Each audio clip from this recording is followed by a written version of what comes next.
Welcome back to the Farm2Table Show. Today we're talking about homestead first aid. Be ready for anything. Good morning, everyone. Good morning, especially to my morning crew as they'll begin to drift in here shortly. I hope your day is off to a great start on this Wednesday morning, April the 2nd. Man, the weather is afoot down here in western Arkansas where I'm at. And we've got tornado warnings going and flood warnings in some places. The weather is off to a wild and crazy start today. Good morning, Rebecca. Touched by Yarn. Glad to see you in this morning. Hope things are well up there. And we're going to head on over to the Redneck Weather Report and see what Jack has to say for the weather out there. Good morning, Scotty. Glad to see you in, buddy. All right. Let's go over here. Let's see. If we will. Let's roll that up where y'all can see that. Good morning, Rednecks. It is 68 degrees this morning, April the 2nd, 2025. We got a 22-mile-an-hour southern wind making it feel like it's 61 degrees. We're going to get to 83 today. And rain. It's drizzling now and got rain coming. God bless y'all. See you in a Wow. Very similar. Well, good morning. A few more jump in. Good morning, Robbie. Glad to see you in this morning and everybody else that is watching and listening. Anyway, we are rolling out with it today. The weather here, as I was saying, is looking rather frightful, you might say. Like I said, it's nice outside right now, wind blowing, but yeah, tornado warnings till noon. Good morning, Joy Bartlett. Windy and stormy there. Yep, we've got it. What you got's coming to my way. So we're buttoning in for a weather day here today. Hope everybody is safe through that and everything. So let's get right on into homestead hacks. And here is another homestead hack. Good morning, bro. Glad to see you in. One for the chicken coop is what we got going this morning. What we're going to talk about, and by all means, listen. Yeah, Robbie said they changed their flood watch to today at 1 till Sunday at 7. Yeah, I think we're about to get a whole lot of stuff there, Robbie. Uh, anyway, what we're going to talk about, and listen, I'm not proposing that this is the best method or the right method. It's just a hack. Some of you who raise chickens may disagree with this hack before we get into it, and by all means, feel free to drop that there in the chat or drop it in comments afterwards. Either way, but anyway, here it is, and it's the deep litter, low maintenance coop cleaning. Uh, Instead of cleaning your coop weekly, use the deep litter method to create a healthier environment with less work. I don't know if that's true or not. I've never used this method. I know in the commercial houses, uh, they get the litters pretty deep and everything, but I don't know how that works in the backyard. But we'll see. This is a hack that was provided, and we're going to see. Everybody kind of feel free to chime in. This is how it works. You start with a thick layer, 4 to 6 inches of pine shavings, straw, or dry leaves in the coop. Every few days, stir up the bedding and add fresh material as needed. Over time, the bedding breaks down into rich compost while controlling odor. Um, and it says fully clean out the coop only a couple of times a year. Um, I can kind of see that. It almost, I hate saying it works like a litter box in the sense of like my cats, but we got to do that a little bit more than a couple of times a year. But anyway, so that's an interesting thought to do that and use it to make compost. Now, here's why they say it's great. One, it saves time and reduces coop cleaning. So I can see that you don't want to spend a lot of time having to clean up all the time. It creates a natural warmth in winter as the bedding decomposes. Okay. And it produces ready to use compost for the garden. So, oh, I like this, Robbie. I want to share this because that's somebody who's using this. So he uses the deep litter method during the winter. Once it warms up, I clean it out. not weekly though. Yeah, right. And but I mean, I'm glad to know that there's somebody out there that uses this at least part of the time. Um, and I wouldn't want to be out in the winter doing that either. So, and if it helps the birds, it helps the chickens out, then even better. So there you go, folks. There's a homestead hack with a comment from somebody who actually has used this method. So there you go. Uh, it's sometimes I get this information and not having done it myself directly, it's I don't necessarily 100% vouch for it, but now that we've got somebody that has used it, and that's even not even a bad suggestion of how to use it instead of year round. But anyway, there we go. That is the homestead hack for today. Excuse me. We're going to move right into the topic today: homestead first aid. Be ready for anything. Um, the more, let's see, let's get over here. Don't want to read that just yet. That's what happens when you got notes.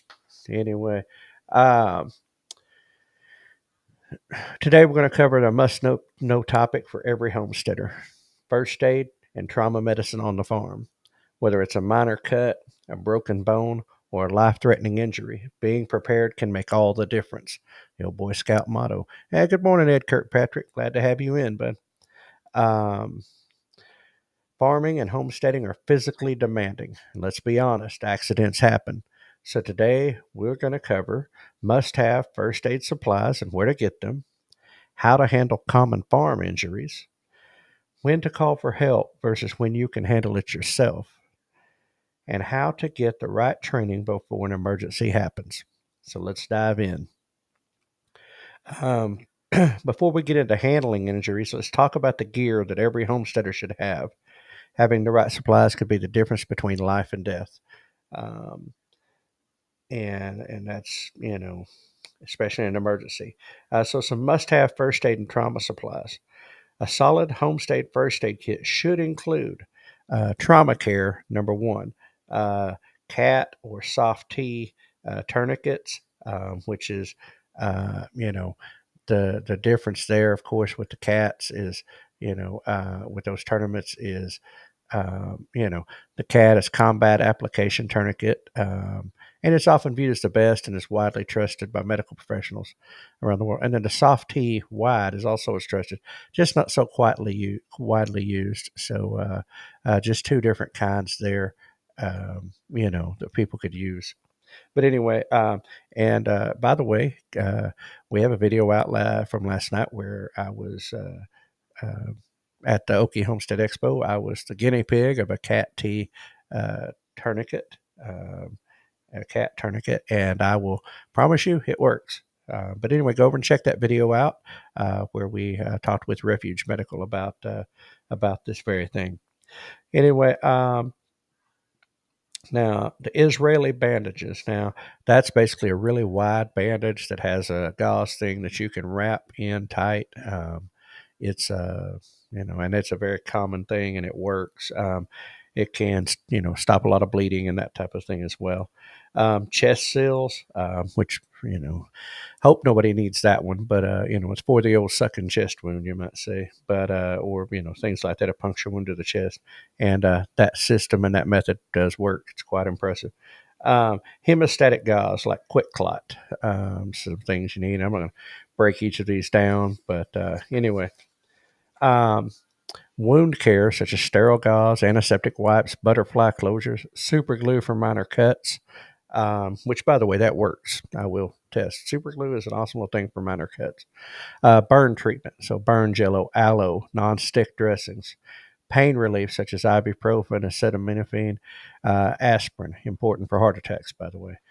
Splints and braces, SAM splints, triangle bandages, that type of thing, so you can makeshift something if somebody has a broken arm or needs to secure it, that kind of thing. Bite and sting care, tweezers for splinters, tick removers, Benadryl. CPR mask and gloves. Need to be trained on the CPR, but and I will get into that. Emergency medications such as EpiPens for allergic reactions or activated charcoal for poisoning. Good morning, Tracy. Glad to see you in this morning. Emergency blankets and a flashlight because injuries don't always happen in daylight. That is a fact. Now, where can you get these quality first aid kits? I mean, because it's good to know what you need, but need to know where you go to get it. Not all first aid kits are created equal. The ones at big box stores are usually understocked and low quality. Still better than nothing because I've used them a lot. Uh, but if you want solid farm ready kit, here are a few companies that offer battle tested, high quality medical gear. First, our friends at Refuge Medical, whom we interviewed at the expo in the video I was talking about. Their stuff is built for real world trauma situations, tested by first responders and military veterans. They have about every type of kit you could have. Uh, My Medic offers all-in-one first aid kits with trauma supplies, and North American Rescue, trusted by law enforcement and EMS. Now, also connected to Refuge Medical is Bear Independent and Refuge Training. If you want training in trauma care, these guys offer hands on medical courses. It's a periodic thing, but it's worth checking into. Now, I personally recommend checking out Refuge Medical's Bear Fact Trauma Kits. They're designed for real emergencies, not just minor cuts and scrapes. Which is what your box store stuff deals with. Because the Bear Fac, which is a first aid kit, they are they're the real deal, and they've got as they said, they've got everything from a band aid to a full on trauma center in a backpack. But definitely worth checking out. So now that we've kind of talked about what you need and where you can places you can get it, uh, let's move into handling common farm injuries. We've got the gear. Let's talk about what happens when an injury happens. Um, Cuts and lacerations. For minor cuts, clean it well, stop the bleeding, and bandage it up. Excuse me, forgot a drink this morning and I need it. But anyway, but if it's deep or won't stop bleeding, apply firm pressure. If that's not enough, use a hemostatic dressing with quick clot. But if bleeding is severe, or like it could be arterial, that type of thing, consider a tourniquet. Burns, that's going to be one that happens a lot. Now, we're all going to get cuts. So, cuts are an important thing to learn because, I mean, I cut myself regularly. Uh, my wife says I'm accident prone. Mostly, I'm just not paying attention. But accidents do happen. Burns, first degree burns, cool water, aloe, and cover with a nonstick dressing. Second and third degree burns, cover it, but don't pop the blisters. Get medical help. Those are severe. Broken bones and sprains, splint the area to prevent movement. Use ice for swelling and seek medical attention for severe breaks. If the bone is sticking out, i.e., it's a compound fracture, that type of thing, just cover it and stabilize it. Eye injuries are common. You can flush the eye with clean water for at least 15 minutes. If something is embedded, don't remove it. Just cover the eye and get medical help. Animal bites and infections. Now, we all know about that stuff, but clean bites immediately. Apply antibiotic ointment and watch for infection. If it's a wild animal, get checked for rabies. So, good advice there. So that's just some of the common treatments. I mean, most of us deal with them every day. I have treated. Good morning, guys, up there at Morning Song Orchard Nursery. Glad to see y'all guys in. Uh, I mean, I've treated my own wounds. When it comes to cuts and even some pretty severe ones. I tried to fillet my thumb with a handheld axe on a camping trip, and using a first aid kit, I put it all back together. Probably should have went and got stitches, but I just wasn't going to do it.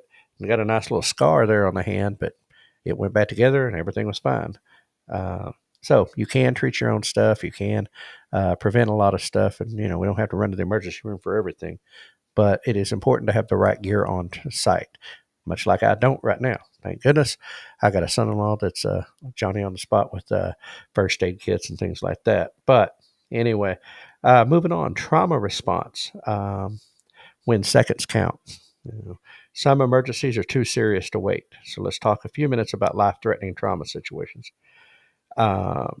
Severe bleeding and tourniquets. If bleeding is fast and uncontrollable, apply firm pressure. If that doesn't stop it, use a tourniquet 2 to 3 inches above the wound.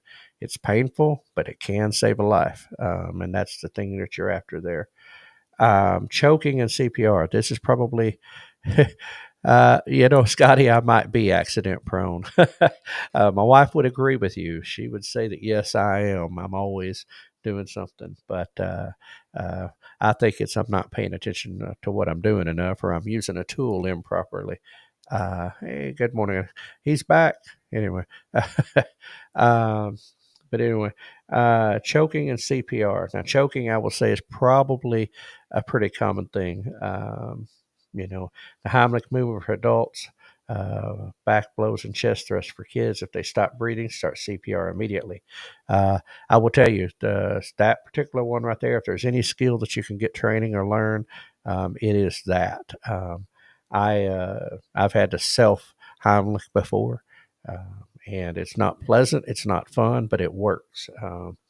And so the more you know about how to do that, the better off you and everybody around you are. Heart attacks and strokes. Haven't been through a similar events here. If someone has chest pain, shortness of breath, their face starts drooping, call 911 immediately. Give aspirin if they're conscious and not allergic. That's just not something to mess around with. That's not something you can fix on the farm. Uh, yeah. This is there very clumsy, unfortunately for me. Well, keep the first aid close, Robbie. Keep the first aid kit close. I guess that's what I look at.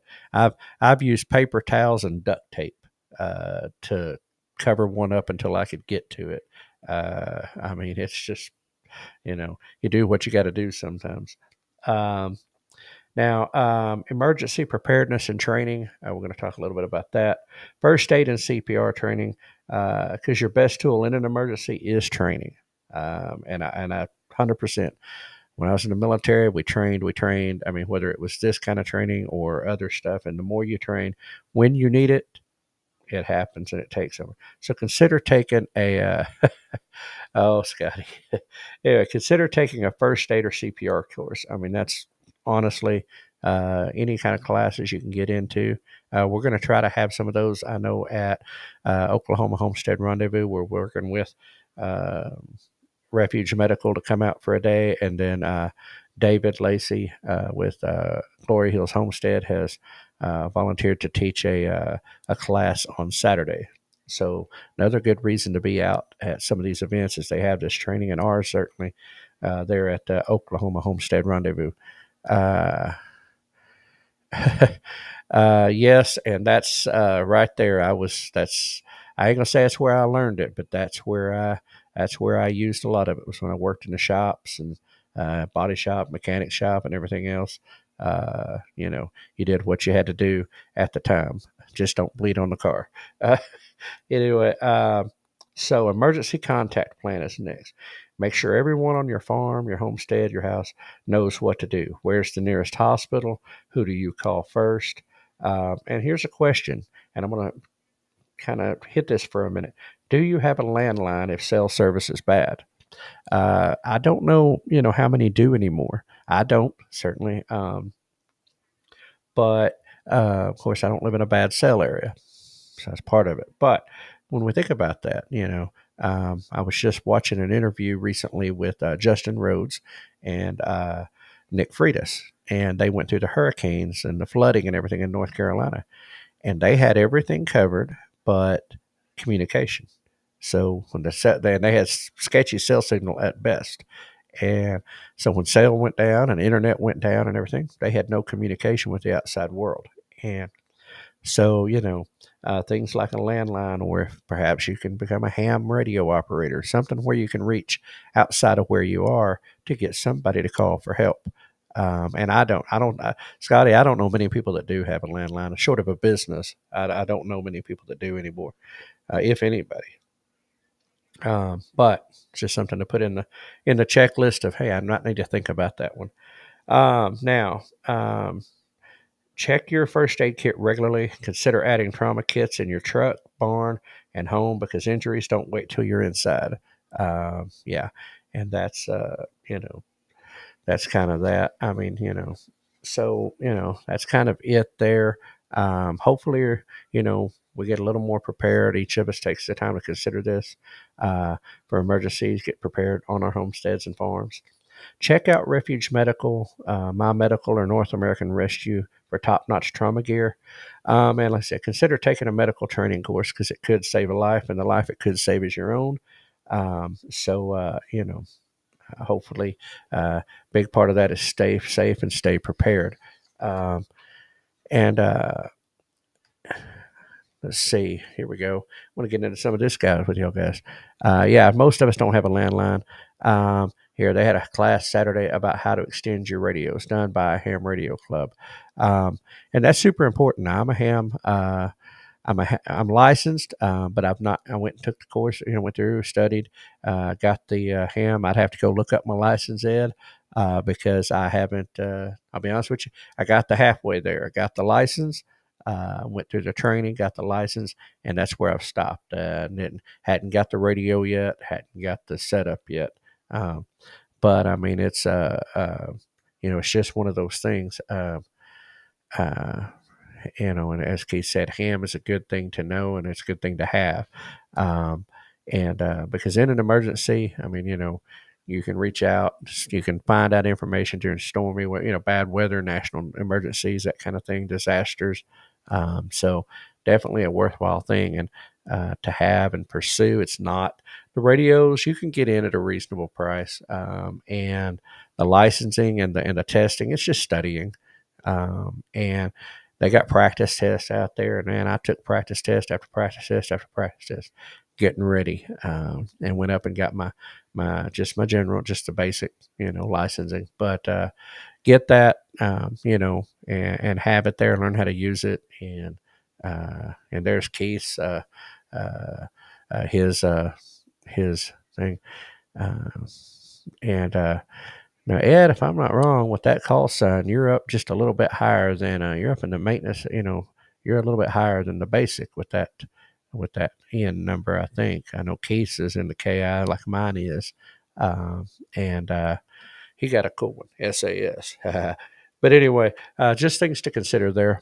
Put that on your list of preparation, even with outside of first aid. Uh, and here's this one.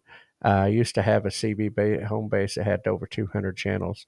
Yeah, that can get if you've got people nearby, that's a good, with a good base station and an antenna, you can get out pretty stinking far.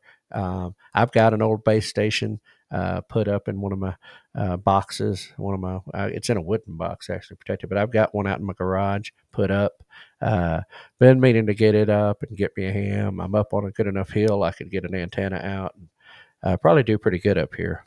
But anyway, okay, yeah, yeah. Somehow, Ed, I'm not surprised by this. Sometimes, right, top. I'm not surprised by that. Uh, and you know, I knew with that shorter number and that end and everything that was the, uh, what I think I call it, technician or something like that. Or maybe it's the different way. I don't know, but I know which one you're talking about. I always lose track of the levels, but I know what that shorter number it was. But anyway, but just some form of communication. Emergencies happen, things like that. It's just worth checking out. But anyway, we are going to move on. Yep, looking at the old time ticker up there. Hope this there's nothing else that gets you thinking about maybe things you do need or do need, and kind of what some things you might could improve around your farm, around your homestead, and everything like that. Uh, so, tip or quote of the day. Today's quote: the more self sufficient you become, the more power you take back into your own hands. Right or unknown. But anyway, I'll say it again: the more self sufficient you become, the more power you take back into your own hands. So, there's that. Let's move in. Let me see. Upcoming events. Wow, it is happening. It's happening. Here we go. April, the busiest month of the year. Anyway, New Beginnings Homestead Expo, April 12th at Trinity Church in Nowata, Oklahoma. Keith and I will be there, along with Dwayne Hall, Bridget Nichols, Pharmacy Barn to Table, Stuart and Ashley Klaus, Lorraine Sheehawk, and TNT Homestead, and several others. You can go check that out on Facebook, New Beginnings Homestead Expo. And I said that is coming up April 12th. It's a one-day event, and really looking forward to that, as it's an up-and-coming small event hosted by a church, which we are super supportive of the faith community getting involved that way. Um, the Shindig Ozark Living Expo, April 25th through 26th, Newton County Fair and Rodeo in Jasper, Arkansas. This one is absolutely free, 2-day event, other than parking donations. And our good buddy Zach Bauer is going to be speaking there both days. So if you're up in that area in the Missouri, Arkansas, maybe even Western Tennessee area, not too far. The same weekend, the Homestead Conference, April 25th, 26th in Waco, Texas. First year event with a super huge lineup. That's going to be an awesome one if you're in the Waco, Texas area. Uh, oh, thanks, bro. Yeah, if you, I'm, I don't know about a baby, but anyway, check out this video of Refuge Medical here. There's the link in the chat. Y'all can check that video out. It is funny. Painful is what it was. But anyway, y'all go check that out. Homesteading and Outdoor Expo, April 26th, 9 a.m. to 5 p.m. The barn at Oleander in Port St. Lucie, Florida. Now, thanks to Robbie sending me a flyer, which I haven't got all the details loaded yet, but that same weekend, as Robbie told me, as if it wasn't busy enough that weekend, April 26th, which is 25th and 26th, first annual River Valley Homestead Conference and what's the word I'm looking for? Homestead Conference and poultry show. Yeah, poultry show. That was the word. Poultry show. It's in Greenwood, Arkansas, Sebastian County Fairgrounds. And I know that information is out there. I've got the flyer. I just haven't got it loaded up yet. Anyway, that's one that's literally right in mine and Keith's backyard. So we're going to look into it and learn a little more about it. But it's the first one getting started. And so for those who are into that now, conflict of schedule for a lot of people because that is also the same weekend as 10 Killer YouTube Meetup, April 25th through the 27th, Lake 10 Killer, Oklahoma, Cherokee Landing State Park, Creek Shelter, RSVP to 10 Killer YT Meetup at gmail.com. Anyway, so you can check that out. They want you to RSVP if you're going to be there one day or all day, or if you just got questions. Now, May, you've got the Mid-America YouTube meetup at Lake Eufaula State Park, the Deep Fork Campground Pavilion, which is where the Nature Center is at, May 16th through the 18th. MT Homestead is the host, and you can reach them at mthomesteadok@gmail.com. May 17th, the 5th annual Farm Fest Homestead Festival, Garland, Kansas. That's spelled Shead. So that's head with an S. So I'm assuming that's Shed Farm Homestead Festival. Anyway, so that's on May 17th. June 6th and 7th, the Homestead Festival in Hardison Mills near Columbia, Tennessee. And then that's the one with Roy Feek's place. Massive lineup, massive event. Definitely worth checking out. Modern Homesteading Conference, Coeur d'Alene, Idaho, June 27th through 28th.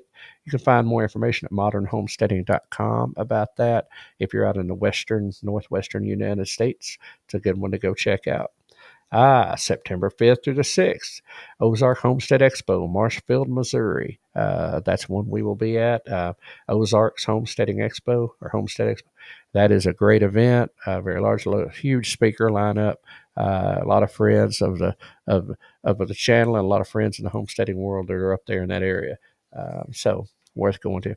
Our very own Oklahoma Homestead Rendezvous, September 26th and 27th at the Southeast Expo Center in McAlester, Oklahoma. Hey, good morning, Clyde. Glad to see you in, bud. Hope you're doing well this morning. But anyway, Southeast Expo Center, McAlester, Oklahoma. We are things are looking up. Things are going well. Activities are happening.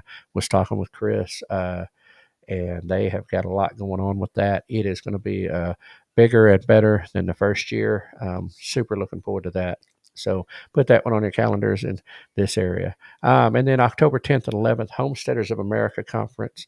October 10th and 11th, Front Royal, Virginia. They still have tickets available, amazingly, remarkably.